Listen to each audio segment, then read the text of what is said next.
All right, and for more, we turn now to Dr. Evan Ellis, research professor of Latin American Studies at the U.S. Army War College Strategic Studies Institute. Dr. Ellis, great to be with you today.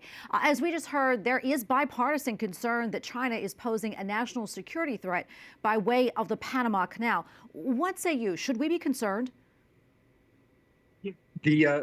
There are ample reasons for concern, but oftentimes it's misunderstood the nature of the threat. The key issue is that through the presence on both sides of the canal, Hutchison Port Holdings, their ports in Cristobal and Balboa, the construction of the bridge that was alluded to, but also other commercial presence, including Chinese distribution companies in places like Colón and Panama Pacifico. Essentially, they have the access, the knowledge, and the opportunity, if they ever had interest in shutting down the canal during time of war. There's a myriad of different ways that one could do that in deniable ways, whether it was sinking a ship in a narrow place like the Calabar Cut, or whether it was exploding devices or otherwise sabotaging the canal locks themselves, or to create threats through things like mining, or even putting at risk the ships waiting outside of both ends of the canal. It's a bit like trying to defend against terrorism. The issue isn't the specific thing that one company controlling one port can do, but rather the access and proximity and knowledge that gives you options to shut down that vital waterway, which is important for U.S. logistics and force flows in time of war if we ever had to fight one in the Indo-Pacific. Yeah, definitely concerning, all of that. Panama's president says that his country controls the entire canal. However, Chinese companies do have a notable presence. You mentioned that, including the two ports that they operate. Additionally, Panama was the first Latin American country to be a part of China's Belt and Road Initiative. That said, China clearly has an interest in Panama. But what is their goal here? What's the end game?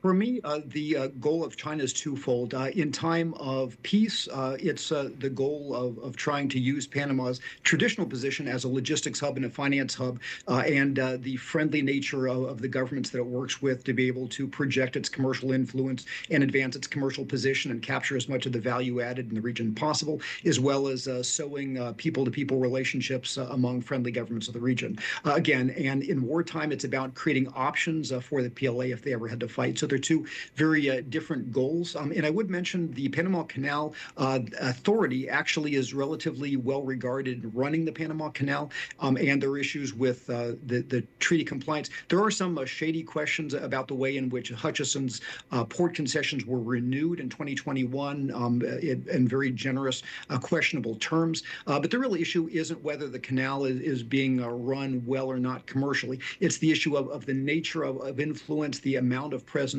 and how that could be exploited in time of war. Yeah, before I let you go, are there other countries in Latin America besides Panama where China is exerting their influence?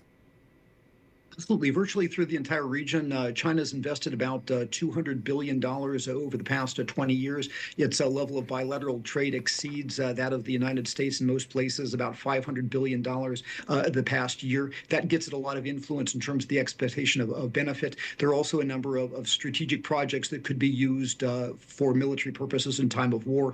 Its access, for example, to space facilities, not only in Argentina and Neuquén, but also in Bolivia, in Venezuela, and elsewhere. And of course, it's access to dual-use port facilities, such as the one that they just opened in Chancay, Peru, which again has a commercial purpose, but could actually be used by Costco that controls it in time of war, also to resupply ships, if not properly supervised by the Peruvian government there. So there's lots of opportunities as the commercial presence spreads by China across the region. Well, Dr. Ellis, thank you so much for weighing in, for your expertise. We appreciate it.